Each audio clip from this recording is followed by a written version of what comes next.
Positive energy ಬಗ್ಗೆ ಮಾತಾಡ್ತೇನೆ, negative energy ಬಗ್ಗೆ ಮಾತಾಡಕ್ಕಾಗೋದು. ಸೊ ನಾನು ರಕ್ಕಸಪುರ ಟ್ರೇಲರ್ ನೋಡಿದೆ. ದರ್ ಇಸ್ ಏನೋ ವಾಮಾಚಾರ ತರ ಹಾ, ಇದೆ, ಹಾ, ಹಾ, ಹಾ. ಏನೋ ಒಂದು ಕ್ರೋ ಬೀಳುತ್ತೆ, ಹೌದು ಸೊ ಹೌದು. ಎಲ್ಲ ಬೀಳುತ್ತೆ. ಒಂದು ನೆಗೆಟಿವ್ ಎನರ್ಜಿ ನಾನು ಏನ್ ಇದು ತಗೊಂಡಾಗ ನನಗೆ ಮುಂಚಿಂದಾನು ಏನು ಮ್ಯಾಂಗ್ಳೂರಲ್ಲಿ ಓದಿದಾಗ ಎಲ್ಲ ಓದಿದಾಗ ನೆಗೆಟಿವ್ ಎನರ್ಜಿ ಅಂತಲ್ಲ, ನನ್ಗೊಂಥರ ಡಿಫ್ರೆಂಟ್ ವರ್ಡ್ ಅನ್ಸೋದು. ಇದು ಮಂಗಳೂರು ಮಂಗಳೂರು ಸ್ಪಿರಿಚುವಲ್ ಇಂಟೆನ್ಸಿಟಿ ಜಾಸ್ತಿ. ಸ್ಪಿರಿಚುವಲ್ ಹೌದು. ಆಗ್ಲಿ, ಇಲ್ಲಾಂದ್ರೆ ನಾವು ನೋಡದೇ ಇರೋದು. ಅಂದ್ರೆ ನಾವು ಕರೆಕ್ಟ್ ಕರೆಕ್ಟ್. ಈ ಕಡೆಯಿಂದ ನೀವು ಏನಂತ ಕರೀತಾರೆ, ಗಡ್ಡದವ್ರು ಅಂತ ಕರೀತಾರೆ, ಗಡ್ಡದಿಂದ ಆ ಕಡೆ ಬಂದ್ರೆ ಏನೋ ಚೇಂಜ್ ಇದೆಯಲ್ಲ, ಇವರೆಲ್ಲ ಆಚರಣೆಗಳೆಲ್ಲ ಚೇಂಜ್ ಇದೆಯಲ್ಲ ಅಂತ. ಸೊ ಮಂಗಳೂರಲ್ಲಿ ನಂಗೆ ಫಸ್ಟ್ ಏನು ಕೋಲ ಎಲ್ಲ ಇದ್ದಾಗ ಭೂತಾರಾಧನೆ ಅಂತಿದ್ರು. ನಾನು ಭೂತಾರಾಧನೆ ಅಂದ್ರೆ ಅದು ಹಿಂಗೆ ದೆವ್ವನ್ ಇದ್ ಆ, ಮಾಡೋದು. ಅಂದ್ರೆ ದೈವಾರಾಧನೆ. ನಂಗೆ ದೈವಾರಾಧನೆ, ಬಟ್ ಭೂತಾರಾಧನೆ ಅಂತ ಅಂತಾರೆ, ಪದ ಯೂಸ್ ಮಾಡ್ತಾರೆ. ನನ್ಗೆ ಅದ್ ಹೆಂಗೆ, ವೈ ಡು ದೇ ವರ್ಷಿಪ್ ಅನ್ನೋ ತರ, ಯಾಕಂದ್ರೆ ಗೊತ್ತಿಲ್ಲ ನಮ್ಗೆ ನಮ್ಗೆ ಇನ್ಕ್ಲೇಷನ್ ಇಲ್ಲ. ಸೊ ನೀವು ಭೂತಾರಾಧನೆ ತುಂಬಾ ಹತ್ರದಿಂದ ನೋಡಿರೋರು, ಅಂದ್ರೆ ಒಂದು ಸಿನಿಮಾಲಿ ಅದನ್ನ ಇದು ಕೂಡ ಮಾಡಿದ್ದಾರೆ, ಡೈರೆಕ್ಷನ್ ಕೂಡ ಮಾಡಿದ್ದಾರೆ. ಭೂತಾರಾಧನೆ ಅಂದ್ರೆ ಏನು ಆಕ್ಚುಲಿ, ದೈವಾರಾಧನೆ ಅಂದ್ರೆ ಆಕ್ಚುಲಿ ಏನು? ಸಿ ಅದೇ ನಾ ಹೇಳ್ತಿರೋದು. ಅಂದ್ರೆ ಆ ಭೂತಾರಾಧನೆ ಅನ್ನುವಂತ ಪದ ಅದು ಆಕ್ಚುಲಿ ಬ್ರಿಟಿಷರ್ಸ್ ಇಂದ ಅದು ಅವ್ರೊಂದು ಬುಕ್ ಬರ್ದದ್ದು, ಡೆವಿಲ್ ವರ್ಷಿಪ್ ಅಂತ ಬದಲಾಗಿ ತುಂಬಾ ಜನಕ್ಕೆ ಆ ರೀತಿ ಅರ್ಥ ಓಕೆ ಆಗಿರೋದು. Okay okay but it's not a devil worship. Okay. So ಏನಂತ ಹೇಳಿದ್ರೆ, ದ್ರಾವಿಡರ ಮೂಲ ಪರಂಪರೆಯಲ್ಲಿ ಹ್ಮ್ ಅವ್ರು ಯಾವತ್ತೂ ಕೂಡ ಫಸ್ಟಿಗೆ ಏನ್ ಮಾಡ್ದ ಮನುಷ್ಯ ಅನ್ನೋದು, ಫಸ್ಟಿಗೆ ನಾವು ಹಂಟರ್ ಗ್ಯಾದರ್ಸ್ Correct. ಅಲ್ವಾ, ನಾವು ಹಂಟ್ ಮಾಡ್ತಾ ಇದ್ವಿ, ಅದನ್ನ ಗ್ಯಾದರ್ ಮಾಡ್ತಾ ಇದ್ವಿ. ಹ್ಮ್. ಈ ಹಂಟರ್ ಗ್ಯಾದರ್ಸ್ ಆದಾಗ ನನ್ನ ಮುತ್ತಾತ ಅವನು ಕಾಡಲ್ಲಿ ಓಡಬೇಕಾದ್ರೆ ಹ್ಮ್ ಅವನಿಗೇನೆಲ್ಲ ಕಾಣಿಸಿರ್ಬೋದು, ಅವನಿಗೇನ್ ಕಾಣಿಸಿರ್ಬೋದು ಅಂದ್ರೆ ಸಿಡ್ಲು ಕಾಣಿಸಿರ್ಬೋದು, ಮಳೆ ಕಾಣಿಸಿರ್ಬೋದು, ಅದೆಲ್ಲದನ್ನು ಕೂಡ ಶಕ್ತಿ ಅಂತ ಅವನು ಆ ನಂಬಿ ಹ್ಮ್. ಅದನ್ನ ಕ್ರಿಯೇಟ್ ಮಾಡಿದವನು ಯಾರೋ ಒಬ್ಬ ಅಂತ ನಂಬಿರ್ಬೋದು. ಹ್ಮ್ ಅದನ್ನ ಈಗ ಆ, ಆ, ಈಗ ಎಕ್ಸಾಂಪಲ್ ವೈದಿಕ ಧರ್ಮದಲ್ಲಿ ಅದನ್ನ ನಾವು ಬ್ರಹ್ಮ, ಪರಬ್ರಹ್ಮ ಅಂತ ಕರೆದ್ರೆ, ಹ್ಮ್. ಎಲ್ಲದನ್ನ ಸೃಷ್ಟಿಕರ್ತ ಪರಬ್ರಹ್ಮ ಅಂತ ಕರೆದ್ರೆ, ತುಳುನಾಡಲ್ಲಿ ಅವರನ್ನ ಬೆಮ್ಮೇರು ಅಂತ ಕರೆದ್ರು. ಓಕೆ. ಆದ್ರೆ ಅದು ಒಂದೇ ಅಲ್ಲ. ಹ್ಮ್ ಅದು ಇದು ಇದಕ್ಕಿಂತ ಸಪರೇಟ್ ಆಗಿರುವಂತಹ ಒಂದು ಪದ ಅದು. ಹ್ಮ್ ಈ ಬ್ರಹ್ಮ ಅನ್ನುವಂತ ಪದದಿಂದ ಬಂದಿರುವಂತಲ್ಲ. ಹ್ಮ್. ಇವರನ್ನ ನಾವು ದೇವ್ರು ಅಂತ ಭಾವಿಸಿದ್ವಿ, ಓಕೆ.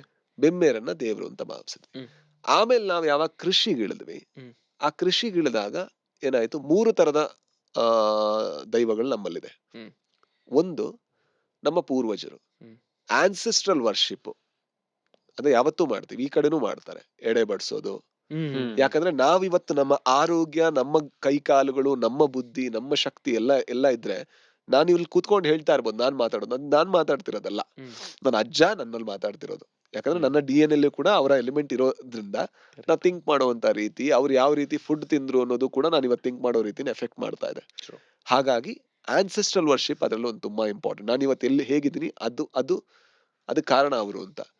ಈ ಆನ್ಸೆಸ್ಟ್ರಲ್ ವರ್ಷಿಪ್ ಅಲ್ಲಿ ಏನಾಯ್ತು, ಕೆಲವು ಜಾತಿಯವರು ಅವರ ಅವರ ಹಿಂದಿನವರು ತುಂಬಾ ಅಂದ್ರೆ ಯಾರು ಬೇರೆ ಬೇರೆ ರೀತಿಯಲ್ಲಿ ಅವರು ಸಮಾಜದ ವಿರುದ್ಧ ತೊಡೆ ತಟ್ಟಿ ನಿಂತವರು ಇರ್ಬೋದು, ಅಥವಾ ಒಂದು ಜಾತಿಯ ವಿರುದ್ಧ ಜಾತಿ ಪದ್ಧತಿಯ ವಿರುದ್ಧ ಹೋರಾಡದಿರೋರು ಇರ್ಬೋದು, ಅವರನ್ನ ಅವರು ದೈವಗಳು ಅಂತ ಭಾವಿಸಿದ್ರು Okay. ಅಥವಾ ಪೂಜೆ ಮಾಡಿದ್ರು. ಅದರಲ್ಲಿ ಈಗ ಕೊರಗಜ್ಜ ಅಂತ, ಕೊರಗಜ್ಜ ಅನ್ನೋರು ಅಜ್ಜ ಅಲ್ಲ, ಅದು ಕೊರಗ ತನಿಯ ಅನ್ನುವಂತ ಹೆಸರು. ಹ್ಮ್.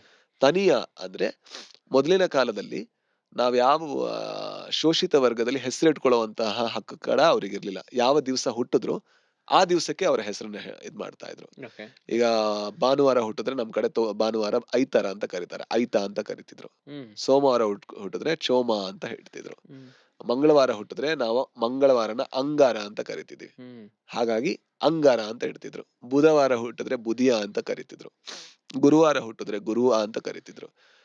ಶುಕ್ರವಾರ ಹುಟ್ಟಿದ್ರೆ ತುಕುರ ಅಂತ ಕರಿತಿದ್ರು. ಶನಿವಾರ ಹುಟ್ಟಿದ್ರೆ ತನಿಯ ಅಂತ ಕರಿತಿದ್ರು. ಹ್ಮ್. ಸೊ ಕೊರಗರ ಇದರಲ್ಲಿ ಜನಾಂಗದಲ್ಲಿ ಹುಟ್ಟಿದ ತನಿಯ ಅನ್ನುವಂತಹ ಒಬ್ಬ 19-21 ವರ್ಷದಲ್ಲಿ ಅವನು ಕಳೆದು ಹೋಗುವಂತ, ಮಾಯ ಆಗುವಂತ, ಅಥವಾ ವ್ಯವಸ್ಥೆಗೆ ಸಿಕ್ಕಿ ಅವನು ಇದಾಗುವಂತಹ ಒಬ್ಬ ವ್ಯಕ್ತಿಯನ್ನ ಆ ಕುಲದವರು, ನಮ್ಮ ಒಬ್ಬ ತಾತ, ಅಜ್ಜ, ಹ್ಮ್ ಅವನಿಗೆ ಎಡೆ ಬಡಿಸ್ಬೇಕು, ಹ್ಮ್. ಅವನನ್ನ ಪೂಜೆ ಮಾಡ್ಬೇಕು ಅಂತ ಪೂಜೆ ಮಾಡಿದ್ರು. ಹ್ಮ್. ಹಾಗಾಗಿ ಅವರು ದೈವಾರಾಧನೆಯಲ್ಲಿ ಆಮೇಲೆ ದೈವಗಳಾದ್ರು. ಇದು ನಮ್ಮ ಆನ್ಸೆಸ್ಟ್ರಲ್ ವರ್ಷಿಪ್ ಅನ್ನ ತೋರಿಸುತ್ತೆ. ಹ್ಮ್. ಈ ತರ ಈಗ ನಮ್ಮ ಕೋಟಿ ಚೆನ್ನಯ್ಯರ್ ಇರ್ಬೋದು, ಬಿಲ್ಲವ ಸಮುದಾಯದಲ್ಲಿ ಹುಟ್ಟಿ ಹ್ಮ್. ಅವರು ಒಂದು ಶೋಷಕ ವರ್ಗದ ವಿರುದ್ಧ ಹೋರಾಡಿ ಹ್ಮ್. ಅಲ್ಲಿ ನಿಂತಹ ಇವರು, ಅವರನ್ನು ಕೂಡ ನಾವು ದೈವಗಳು ಅಂತ, ಕಾಂತಬಾರೆ, ಬುಧಾಬಾರೆ, ಸಿರಿಗಳು, ಈ ತರ ಇವರನ್ನೆಲ್ಲ ನಾವು ಆನ್ಸೆಸ್ಟ್ರಲ್ ವರ್ಷಿಪ್ ಅಲ್ಲಿ ಸೇರಿಸಬಹುದು. ಒಂದು. ಎರಡನೇ ವರ್ಷಿಪ್ ನಮ್ಮಲ್ಲಿರುವಂತದ್ದು, ಇವರು ಕೃಷಿ ಮಾಡಕ್ಕೆ ಶುರು ಮಾಡಿದಾಗ ಏನಾಯ್ತು ಅಂತ ಹೇಳಿದ್ರೆ, ಅವರಿಗೆ ಬೇರೆ ಬೇರೆ ಪ್ರಾಣಿಗಳಿಂದ ತೊಂದರೆ ಆಗ್ತಾ ಇತ್ತು. Okay. ಹಾಗೆ ಆಗತ್ತೆ. ಆಗ ಅವ್ರು ಏನ್ ಅನ್ಕೊಂಡ್ರು, ನಮಗೆಲ್ಲ ಬೆಮ್ಮೆರಿದ್ರೆ ಸೊ ಈ ಪ್ರಾಣಿಗಳಿಗೂ ಕೂಡ ಯಾವುದೋ ಒಂದು ಶಕ್ತಿ ಇರಬೇಕಲ್ಲ. ಕರೆಕ್ಟ್. ಸೊ ಆ ಶಕ್ತಿಯ ಒಂದು ಏನೋ ಇರುವಂತಹ ಒಂದು ತತ್ವಗಳನ್ನೆಲ್ಲ ಅವರು ಒಂದು ದೈವದ ರೂಪದಲ್ಲಿ ಕಂಡು ಪಂಜಿ ಅಂದ್ರೆ ಹಂದಿಯನ್ನ ಪಂಜುರ್ಲಿ ಅಂತ ಇದ್ ಮಾಡಿದ್ರು. ಯಾಕಂದ್ರೆ ನನ್ನ ಕೃಷಿಗೆ ಯಾವುದೇ ತೊಂದರೆ ಕೊಡ್ಬೇಡ, ನಮ್ಮನ್ನ ನೀವು ಕಾಪಾಡು ಹ್ಮ್ ಹ್ಮ್ ಅನ್ನೋ ರೀತಿ. ಹುಲಿಯನ್ನ ಪಿಲ್ಚಂಡಿ ಅಂತ ಇದ್ ಮಾಡಕ್ ಶುರು ಮಾಡಿದ್ರು. ಹ್ಮ್. ಅದೇ ಈಗ ಎತ್ತುಗಳನ್ನ ನಂದಿಗೋಣ ಅಂತ ಕೈ ಮುಗಿಯಕ್ ಶುರು ಮಾಡಿದ್ರು. ಅದೇ ಈಗ ಕಾಡು ಕೋಣಗಳನ್ನ ಮೈಸಂದಾಯ ಅಂತ ಇದ್ ಮಾಡಿದ್ರು. ಇದೆಲ್ಲದೂ ಕೂಡ ಪ್ರಕೃತಿಯಿಂದ ಬಂದಿರುವಂತಹ ದೈವಗಳು. ಹ್ಮ್. ಈಗ ಮೂರನೇದೇನಾಯ್ತು, ಆಮೇಲೆ ಯಾವಾಗ ವೈದಿಕ ಧರ್ಮದ ಎಂಟ್ರಿ ತುಳುನಾಡಿಗಾಯ್ತು, ದ ಬ್ಯೂಟಿ ಆಫ್ ಹಿಂದೂಯಿಸಂ ಏನು ಅಂತ ಹೇಳಿದ್ರೆ, ಯಾವುದನ್ನೂ ಕೂಡ ಅದು ಸೈಡ್ ಹಾಕಲ್ಲ, ಎಲ್ಲದನ್ನೂ ಕೂಡ ಮಿಳಿತ ಮಾಡಿ ಬೇರೆನೆ ಒಂದು ರೂಟಿಗೆ ತಗೊಂಡೋಗುತ್ತೆ. ಹ್ಮ್. ಆಗ ಅಲ್ಲಿಂದ ಬೇರೆ ಬೇರೆ ರೀತಿಯ ದೈವಗಳು ಪ್ರವೇಶವಾದವು. ಹ್ಮ್. ಅಂದ್ರೆ ಈಗ ಅದಕ್ಕಿಂತ ಮುಂಚೆ ನಮ್ಮಲ್ಲಿ ಹೇಗೆ ಬೆಮ್ಮೇರು ಎಲ್ಲದಕ್ಕಿಂತ ದೊಡ್ಡ ನಮ್ಮ ದೇವರ ಸ್ವರೂಪನೋ, ಅದೇ ರೀತಿ ಅವರ ಇದೇ ರೀತಿ ಉಳ್ಳಾಲ್ದಿ ಅಥವಾ ಲೆಕ್ಕೆಸಿರಿ ಅನ್ನುವಂತ ದೈವ ಇತ್ತು. ಹ್ಮ್. ಓಕೆ, ಅಥವಾ ದೇವರಿದ್ರು. ಹ್ಮ್. ಅವರನ್ನ ಯಾವಾಗ ಈಗ ಹೊರಗಿಂದ ಬಂದವರಿಗೆ ಅದು ಪ್ರೊನೌನ್ಸ್ ಮಾಡಕ್ ಗೊತ್ತಾಗದೆ, ಹ್ಮ್. ಅವರನ್ನ ನಾವು ರಕ್ತೇಶ್ವರಿ ಅಂತ ಕರೆಯಕ್ ಶುರು ಮಾಡಿದ್ವಿ. ಹ್ಮ್. ಆ ದೈವಗಳು ಆ ತರ ಆಗಕ್ ಶುರು ಆಯ್ತು. ಹ್ಮ್. ಇದೆಲ್ಲ ಪುರಾಣಗಳಿಂದ ಇನ್ಫ್ಲೂಯೆನ್ಸ್ ಆಗಿ ಬಂದಿರುವಂತಹ ದೈವಗಳು. ಓಕೆ. ಈ ತರ ಬೇರೆ ಬೇರೆ ರೀತಿಯ ಒಂದಿದೆ. ಓಕೆ. ಸೊ ಅಂದ್ರೆ ಈಗ ವೆರಿ ಗುಡ್ ಟಾಪಿಕ್ ಅದ ಮಾತಾಡಕ್ಕಿದು. ಹ. ಯಾಕಂದ್ರೆ ನಮ್ಗೆ ಅಷ್ಟು ಐಡಿಯಾ ಇಲ್ಲ. ಸುಮಾರು ಜನಕ್ಕೆ ಬರೀ ಸಿನಿಮಾ ನೋಡಿದಾರೆ, ಆಚೆ ಬಂದಿದ್ದಾರೆ ಬಿಟ್ರೆ ಹ, ಅದ್ರ ಹ, ಬಗ್ಗೆ ಡೆಪ್ತ್ ಆಗಿ ಗೊತ್ತಿಲ್ಲ. ಹ. If you can share more things about ಅಂದ್ರೆ ಸರ್ ಏನು ಕೋಲ. ಭೂತಗಳ ಎಲ್ಲ ಯಾಕೆ ಮಾಡ್ತಾರೆ ಅಂದ್ರೆ ಈಗ ಹೇಳಿದ್ರಿ ಏನಕ್ಕೆ ವರ್ಷಿಪ್ ಮಾಡ್ತಾರೆ ಎಲ್ಲ. ಬಟ್ ಕೆಲವೊಬ್ರು ಏನು ಪ್ರತಿ ವರ್ಷ ಮಾಡ್ತಾರೆ, ಕೆಲವೊಬ್ರು ವರ್ಷ ಬಿಟ್ಟು ವರ್ಷ ಮಾಡ್ತಾರೆ, ಕೆಲವೊಬ್ರು ಕಾಲಿಂಗ್ ಇರುತ್ತೆ ನೀನು ಈ ಟೈಮಲ್ಲೇ ಮಾಡ್ಬೇಕು ಹ, ಅಂತ. ಹ. ಎಷ್ಟೋ ಜನ ಅವ್ರಿಗೆ ಹೋಗಿ ನಮ್ಗೆ ನಮ್ಮ ಫ್ಯೂಚರ್ ಇದು ನಡೆಯುತ್ತಾ ಅದು ಇದು ಎಲ್ಲ ಕೇಳ್ತಾರೆ. ಹೌದು. ಸೊ ಈ ಪ್ರೊಸೆಸ್ ಹೇಗಾಗುತ್ತೆ ಅಂದ್ರೆ ಕೋಲ ಯಾರ್ ಕಟ್ಟಬೇಕು, ಹೇಗೆ ಏನು ಎಲ್ಲ? ಅಂದ್ರೆ ಅದಕ್ಕೆ ಈಗ ಕೋಲ ಕಟ್ಟುವಂತಹ ಒಂದು ಜನಾಂಗದವರೇ ಇರ್ತಾರೆ. ಓಕೆ. ನಮ್ಮ ಕಡೆ ಪರವರು, ಹ್ಮ್. ಪಂಬದರು, ಹ್ಮ್. ಆ, ನಲ್ಕೆಯವರು ಹ್ಮ್. ಅನ್ನುವಂತಹ 3 ಜನಾಂಗದವರು ದೈವಗಳಿಗೆ ಅವರ ಜೀವನವನ್ನ ಮುಡಿಪಾಗಿ ಇಟ್ಟಿರ್ತಾರೆ. ಓಕೆ. ಸೊ ಅವ್ರನ್ನ ನಿಜವಾಗ್ಲೂ ನಾವು ಅಂದ್ರೆ ಬಹಳ ಇದ್ ಮಾಡ್ಬೇಕು. ಯಾಕಂದ್ರೆ ನೋಡಿ, ಈಗಿನ ಕಾಲಕ್ಕಿಂತ ಹಿಂದಿನ ಕಾಲದಲ್ಲಿ ಅವ್ರು ಬಹಳ ಶೋಷಣೆಗೊಳಗಾದವರು. ಹ್ಮ್. ಆದ್ರೆ ಅಂದ್ರೆ ಅವ್ರಿಗೆ ಕೊಡ್ತಾ ಇದ್ದದ್ದೇ ಒಂದ್ ಸೇರ್ ಅಕ್ಕಿ, ಒಂದು ತೆಂಗಿನಕಾಯಿ, ಜೊತೆಗೆ ಉಳೋದಕ್ಕೆ ಒಂದ್ ಸ್ವಲ್ಪ ಜಾಗ, ಅದು ಕೂಡ ದನಿಗೆ ಕೊಡ್ಬೇಕಿತ್ತು. ಹ್ಮ್.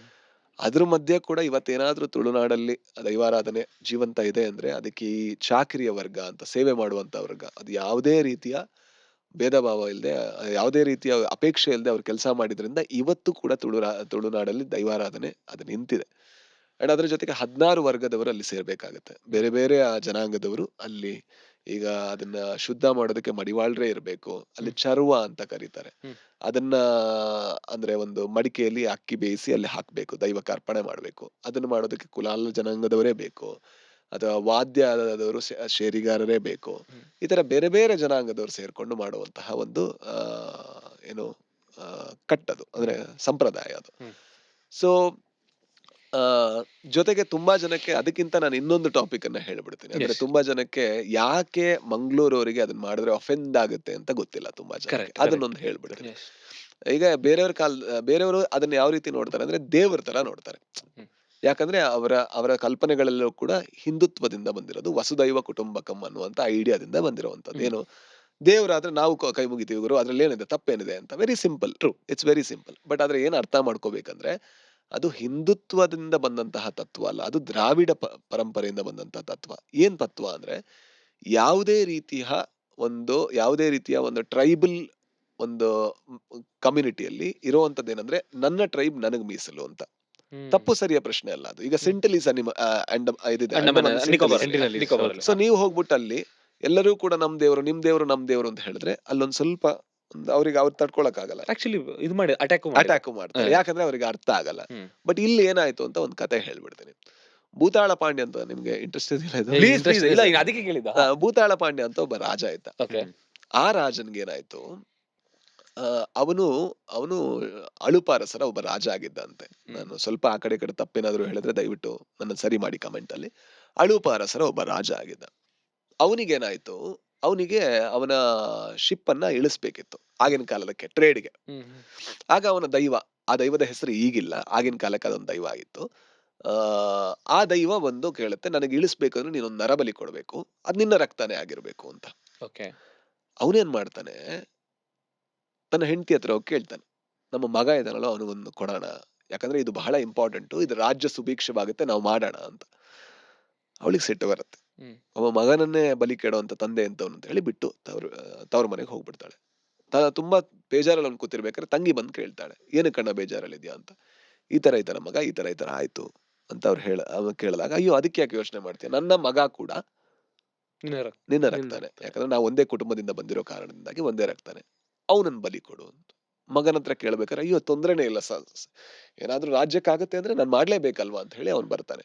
ಇನ್ನೇನು ಬಲಿ ಕೊಡ್ಬೇಕು ಅನ್ಬೇಕಾದ್ರೆ ದೈವ ಅಶರೀರವಾಣಿ ಆಗತ್ತೆ, ನಿನಗೇನೋ ಒಂದು ಹೇಳಬೇಕಿತ್ತು ನನಗೆ, ಅದಕ್ಕೋಸ್ಕರ ಇದನ್ನ ಮಾಡಿಸ್ದೆ, ಇನ್ನು ಅರ್ಥ ಆಗಿದೆ ಅಂತ ಅನ್ಕೋತೀನಿ, ಏನು ಬಲಿ ಬೇಡ, ಮುಂದುವರ್ಸು ಅಂತ ಹೇಳತ್ತನ್ ದೈವ. ಆಗ ಭೂತಾಳ ಪಾಂಡ್ಯ ಒಂದು ರೂಲ್ ಮಾಡ್ತಾನೆ. ರೂಲ್ ಏನು ಅಂತ ಹೇಳಿದ್ರೆ, ತುಳುನಾಡಲ್ಲಿ ತುಂಬಾ ಜನ ಇದಕ್ಕೂ ಅಫೆಂಡ್ ಆಗ್ತಾರೆ. ಏನಂತಂದ್ರೆ, ಮಲೆ ಇರುವ ನಾಡು ಹೇಗೆ ಮಲೆನಾಡು, ತುಳು ಭಾಷೆ ಮಾತಾಡುವ ನಾಡು ತುಳುನಾಡು, ಅದು ಸಪರೇಟ್ ರಾಜ್ಯ ಅಂತ ಅನ್ಕೊಂಡ್ಬಿಡ್ತಾರೆ, ಅದರ ಸಪರೇಟ್ ರಾಜ್ಯದ ಕೂಗು ಅಂತ. ತುಳುನಾಡು ಅಂದ್ರೆ ಒಂದು ಪ್ರಾದೇಶಿಕ identity based on the language. So ಏನಾಗುತ್ತೆ ಅಂತ ಹೇಳಿದ್ರೆ, ತುಳುನಾಡಲ್ಲಿ ಇನ್ನು ಮುಂದೆ ಅಳಿಯ ಕಟ್ಟು ನಡಿಬೇಕು ಅಂತ ಹೇಳ್ತಾನೆ. ಒಂದು ರೂಲ್ ಮಾಡ್ತಾನೆ. ಅಳಿಯ ಕಟ್ಟು ಅಂದ್ರೆ ಏನಂದ್ರೆ, ನಮ್ಮಲ್ಲಿ ಮಾತ್ರ ಹೆಣ್ಣು ಪ್ರಧಾನ. ಅವನಿಗೆ ಹೇಗೆ ಅವನ ತಂಗಿ ಇದು ಕೊಟ್ಲಲ್ವಾ, ಮಗ ಕೊಟ್ಲಲ್ವಾ, ಹಾಗಾಗಿ ಅವನ ಆಸ್ತಿ ಎಲ್ಲ ತಂಗಿಗೆ ಹೋಗ್ಬೇಕು, ತಂಗಿ ಮಕ್ಳಿಗೆ ಹೋಗ್ಬೇಕು. ತಂಗಿ ಮಕ್ಳು ಅಂದ್ರೆ ತಂಗಿಯ ಮಗಂಗ್ ಹೋಗುತ್ತೆ, ಬಟ್ ಮಗಂಗ್ ಹೋಗಲ್ಲ, ಹೆಣ್ಣಿಗೆ ಮಾತ್ರ ಹೋಗುತ್ತೆ. ಸೊ ಫೆಮಿನಿಸಂ ಸ್ಟಾರ್ಟ್ ಆಗೋದಕ್ಕಿಂತ ಮುಂಚೆಯಿಂದಾನೆ ಮಂಗಳೂರಲ್ಲಿ, ಸ್ಪೆಷಲಿ ಆ ಜಾಗದಲ್ಲಿ ಹೆಣ್ಣು ಮಕ್ಕಳಿಗೆ ಪ್ರಾಧಾನ್ಯತೆ ಇತ್ತು. ನಮ್ಮಲ್ಲಿ ಎಲ್ಲೂ ಕೂಡ ನನಗ್ ನೆನಪಿದ್ದ ಹಾಗೆ ಯಾರು ಕೂಡ ಹೆಣ್ಣು ಮಕ್ಕಳು ಹುಟ್ಟಿತು ಅಂತ ಬೇಜಾರ್ ಮಾಡ್ಕೊಳಲ್ಲ. ನನ್ ಕುಟುಂಬ ಬೆಳೀತು ಅಂತ ಅನ್ಕೋದ್ರೆ, ಗಂಡಿಂದ ಕುಟುಂಬ ಬೆಳೆಯಲ್ಲ. ಅದೇ ರಾಜ ಮುಂದೆ ಹೋಗಿ ಇನ್ನೊಂದು ರೂಲ್ ಮಾಡ್ತಾನೆ, ಏನಂದ್ರೆ ದೈವಗಳು ಯಾವತ್ತೂ ಕೂಡ ಗಟ್ಟ ದಾಟಿ ಮೇಲ್ ಹೋಗ್ಬಾರ್ದು ಅಂತ ಒಂದು ರೂಲ್ ಮಾಡ್ತಾರೆ. ಆ ರೂಲ್ ಯಾಕೆ ಮಾಡ್ದ ಅಂತ ನನಗೆ ಇವತ್ತು ಅರ್ಥ ಆಗುತ್ತೆ. ಅಂದ್ರೆ ಅವನಿಗೆ ಅರ್ಥ ಆಗಿರ್ಬೋದು, ಅವ್ನು ಸ್ವಲ್ಪ ದೂರದೃಷ್ಟಿತ್ವ ಇರುವಂತ ರಾಜ ಆಗಿರ್ಬೋದು. ನೋಡಿ ಏನಂದ್ರೆ, ಒಂದು ಕೆಲ್ಸಕ್ಕೆ ಅಂತ ಘಟ್ಟದ ಮೇಲೆ ಯಾರೋ ಒಬ್ಬ ಕುಟುಂಬದವನು ಹೋಗ್ಬೋದು. ಅವ್ನು ಹೋದವನು ಅನ್ಕೋಬಹುದು, ಅಯ್ಯೋ ನನಗೆ ತುಂಬಾ ತೊಂದರೆ ಆಗುತ್ತೆ, ತಾಪತ್ರೆ ಆಗುತ್ತೆ, ದೈವವನ್ನು ನನ್ನ ಜೊತೆನೆ ಕರ್ಕೊಂಡ್ ಬಂದು ಮೇಲ್ ಹೋಗ್ಬಿಡ್ತೀನಿ ಅಂತ. ಓಕೆ, ಆಗ ಏನಾಗುತ್ತೆ, ಕುಟುಂಬನೇ ಸ್ವಲ್ಪ ಲೂಸ್ ಆಗ್ತಾ ಹೋಗುತ್ತೆ. ಹಾಗಾಗಿ ಅವ್ನು ದೈವಗಳಿಗೆ ಒಂದು ತಾಕೀತ್ ಮಾಡ್ದ, ದೈವಗಳಿಗೆ ಒಂದು ರೂಲ್ ಹಾಕ್ಬಿಟ್ಟ, ನೀನ್ ಘಟ್ಟ ದಾಟಿ ಮೇಲ್ ಹೋಗ್ಬಾರ್ದು ಅಂತ. ಹಾಗಾಗಿ ಇಲ್ಲೆಲ್ಲೋ ಮೈಸೂರಲ್ಲಿ ಒಂದು ದೈವಸ್ಥಾನ ಆದಾಗ ಅಲ್ಲಿ ಅವ್ರಿಗೆ ಕಷ್ಟ ಆಗುತ್ತೆ. ಯಾಕೆ ಅಂದ್ರೆ ಅವ್ರಿಗೆ ಅದನ್ನ ಹೇಳಕ್ ಬರ್ತಿಲ್ಲ. ಏನಂದ್ರೆ ಅದೇ ಅವ್ರು ಮಾಡ್ತಿರೋದೇ ಆ ರೂಲ್ ನ ಅಗೇನ್ಸ್ಟ್. ದೈವಗಳು ಘಟ್ಟ ದಾಟಿ ಮೇಲೆ ಹೋಗೋಗಿಲ್ಲ. ಅರ್ಥ ಆಗ್ತಿದ್ಯಾ? ಆಗ ಇಲ್ಲಿ ಅವ್ನಿಗೆ ಏನನ್ಸುತ್ತೆ, ಇದೇ ಅವರಲ್ಲ, ಇಲ್ಲಿ ನಾನು ಪೂಜೆ ಮಾಡ್ತೀನಿ, ಅದ್ರಲ್ಲಿ ಏನಿದೆ ಅಂತ.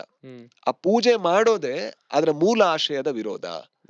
ಯಾಕಂದ್ರೆ ಭೂತಾಳ ಪಾಂಡ್ಯ ಏನ್ ಹೇಳಲ್ಲ ಅದರ ವಿರೋಧ. ಇವತ್ತಿಗೂ ಕೂಡ ಎಲ್ಲಾ ಕಟ್ಟುಕಟ್ಲೆಗಳು, ಒಂದು ನೇಮ ಕಂಪ್ಲೀಟ್ ಆಗ್ಬೇಕು ಅಂದ್ರೆ, ಭೂತಾಳ ಪಾಂಡ್ಯ ಯಾವ 16 ಕಟ್ಟುಕಟ್ಲೆಗಳನ್ನ ಹಾಕಿದ, ಆ 16 ಕಟ್ಟುಕಟ್ಲೆಗಳು ಕಂಪ್ಲೀಟ್ ಆದ್ರೆ ಮಾತ್ರ ದೈವದ ನೇಮ ಕಂಪ್ಲೀಟ್ ಆಯ್ತು ಅಂತ ಹೇಳ್ಬೋದು.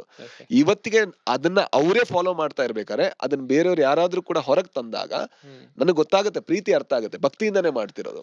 ಬಟ್ ಆ ಭಕ್ತಿ ಅಲ್ಲಿ ಏನಾಗುತ್ತೆ, ಆ ಕಟ್ಟಿನ ಆಶಯದ ವಿರೋಧ ಆಗುತ್ತೆ. ಅದರಿಂದಾಗಿ ಅಲ್ಲಿ ಸ್ವಲ್ಪ ಟ್ರಿಗರ್ ಆಗ್ತಾರೆ. ಅಂದ್ರೆ ಫಸ್ಟ್ ಪಾಯಿಂಟೇ ಆಚೆ ಅಂದ್ರೆ ಕಟ್ ಮಾಡಿದ್ರೆ, ಇದೊಂದಲ್ವಾ ಅಡ್ಜಸ್ಟ್ ಮಾಡೋಣ ಅಂತ ಎಲ್ಲಾದ್ರೂ ಸಲೀಸಾಗಕ್ ಶುರು ಆಗುತ್ತೆ ಅಂತ. ಅಂದ್ರೆ ಯಾವುದೇ ಟ್ರೈಬಲ್ ಇದೇನಂದ್ರೆ, ಅದು ಒಂದು ಮಾತಿದೆ, ಅದೇ ಬೇಸಿಕ್ ಒಂದು ಟ್ರೈಬಲ್ ಇದನ್ನ ತೋರಿಸುತ್ತೆ. ತಪ್ಪು ಸರಿ ಪ್ರಶ್ನೆ ಅಲ್ಲ, ನಾನು ಹೇಗಿದೆ ಅದನ್ನ ಹೇಳ್ತಾ ಇದ್ದೀನಿ ಅಷ್ಟೇ. ಸೊ ಈಗ ಅಲ್ಲಿ ನಮ್ಗೆ ದೈವಗಳಿಗೆ ನಾವು ಅದನ್ನ 2 ಮಾತುಗಳನ್ನ ಹೇಳ್ಬೋದು. ದೈವಗಳಿಗೆ ಹೇಳ್ಬೋದು, ಮಧುಮೀರ್ನ ಮಾಯೆ ಅತ್ತೆ ನೀವು ನಿಕುಲು ಅಂತ. ಅಂದ್ರೆ ಮಧು ಅಂದ್ರೆ ನಾವು ವಿನಂತಿ ಅಥವಾ ಮದಿಪು ಅಂತ ಕರಿತೀವಿ. ನಾವು ದೈವಕ್ಕೆ ಹೇಳುವಂತದ್ದು. ನಾವ್ ಏನ್ ಹೇಳ್ತೀವೋ, ದೈವದ ಎದುರುಗಡೆ ನಿಂತ್ಕೊಂಡು ಏನ್ ಹೇಳ್ತೀವೋ, ದೈವ ಕೇಳ್ಬೇಕು ಅದನ್ನ. ಎಷ್ಟೇ ದೊಡ್ಡ ದೈವ ಆದ್ರೂ ಕೂಡ ಭಕ್ತರ ಮಾತುಗಳನ್ನ ಕೇಳ್ಬೇಕು. ಅದನ್ನ ಮೀರ್ ಹೋಗುವಂತ ದೈವ ಆಗ್ಬಾರ್ದು. ಒಂದು. ಎರಡನೇದು, ದೈವಗಳಿಗೆ ಒಂದು ತಾಕೀತ್ ಮಾಡ್ತೀವಿ ನಾವು, ಹೊಸತೇನ್ ತೋಡಾಡ ಪರತೈನ್ ನಿಗಿಪಾಡ ಅಂತ. ಅಂದ್ರೆ ಹೊಸತನ್ನ ತೋಡ್ಬೇಡ, ಹೊಸದ್ ಯಾವ್ದು ಮಾಡ್ಬೇಡ, ಹಳೇದನ್ನ ಮುಚ್ಚಬೇಡ ಅಂತ. ಟ್ರೈಬಲ್ ಮೆಂಟಾಲಿಟಿ ಇದನ್ನ ಕಂಪ್ಲೀಟ್ಲಿ ಟ್ರೈಬಲ್ ಫಿಲಾಸಫಿನ ಹೇಳುತ್ತೆ. ಟ್ರೈಬಲ್ ಫಿಲಾಸಫಿ ಅಂದ್ರೆ ಡೆವಲಪ್ಮೆಂಟ್ ಅಲ್ಲ, ಏನಿದೆ ಅದನ್ನ ಸಸ್ಟೈನ್ ಮಾಡ್ಕೊಂಡು ಹೋಗೋದು. ಕರೆಕ್ಟ್ ಅಲ್ವಾ? ಹಳ್ಳಿಯಾಗೆ ಉಳ್ಕೋಬೇಕು ಅಂತೀವಿ, ಅರ್ಥ ಏನು? ಹಳ್ಳಿಯಾಗೆ ಉಳ್ಕೋಬೇಕು ಅಂದ್ರೆ ಅದನ್ನ ಸಸ್ಟೈನ್ ಮಾಡ್ಕೊಂಡು ಹೋಗ್ಬೇಕು ಅಂತ. ಸೊ ಈ ಕಲ್ಚರ್ ಸಸ್ಟೈನ್ ಅನ್ನ ಬಿಲೀವ್ ಮಾಡುವಂತ ಕಲ್ಚರ್ ಆದ ಕಾರಣದಿಂದ ಸ್ಪ್ರೆಡ್ ಅನ್ನ ಬಿಲೀವ್ ಮಾಡಲ್ಲ. ಅರ್ಥ ಆಗ್ತಾ ಇದೆಯಾ? ಅದರಿಂದಾಗಿ ಅಲ್ಲಿ ಕಷ್ಟ ಆಗ್ತಾ ಇದೆ. ಈಗ ಹೊಸತನ ಮಾಡ್ಬೇಡ ಅಂದ ತಕ್ಷಣ ಇಲ್ಲಿ ಯಾರೋ ಒಬ್ಬ ಕುಣಿದಾಗ ಅದು ಹೊಸದು, ಹಾಗೆ ಕುಣಿಯುವಾಗಿಲ್ಲ, ಅವನಿಗೆ ಅದು ಗೊತ್ತು. ಬಟ್ ಇವನ್ ಲೆಕ್ಕದಲ್ಲಿ ಅದು ರೆಸ್ಪೆಕ್ಟ್ ತೋರಿಸ್ತಾ ಇದ್ದಾನೆ ಅಂತ. ಬಟ್ ಅಲ್ಲಿ ಏನು, ಅದನ್ನ ಕುಣಿಯೋದಕ್ಕೆ ಒಬ್ಬರು ಜನಾಂಗದವರಿದ್ದಾರೆ, ಅದು ಕುಣಿಯೋದಕ್ಕೆ ಒಂದು ರೀತಿಯ ವೇಷಭೂಷಣಗಳು, ಬಣ್ಣಗಳು, ಭಾವಗಳಿರ್ಬೇಕು. ಅದು ದೈವದೆದುರಲ್ಲೇ ಅವ್ರು ಮಾತ್ರ ಮಾಡ್ಬೇಕು ಅನ್ನುವಂತ ಒಂದು ಒಂದು ಒಂದು ಶ್ರದ್ಧೆ ಇರ್ಬೇಕಾದ್ರೆ ಅದು ಬರೀ ಒಂದು ನೃತ್ಯ ಪ್ರಕಾರವಾಗಿ ಬೇರೆ ಕಡೆ ಇದಾದಾಗ ಹೊಸದ್ ತೋಡಿದಾಗ ಆಗುತ್ತೆ. ದೈವಗಳಿಗೆ ಅಲ್ಲಿ ಹೇಳ್ತಾರೆ ಹ್ಮ್ ಹೊಸದ್ ತೋಡ್ಬೇಡ, ಹಳೇದ್ ಮುಚ್ಬೇಡ ಅಂತ. ಹ್ಮ್ ಇಲ್ಲಿ ಹೊಸದ್ ತೋಡ್ದಾಗ ಅಲ್ಲಿ ಘಾಸಿ ಆಗ್ತಾ ಇದೆ ಅಂತ ನನ್ಗನ್ಸುತ್ತೆ. Okay okay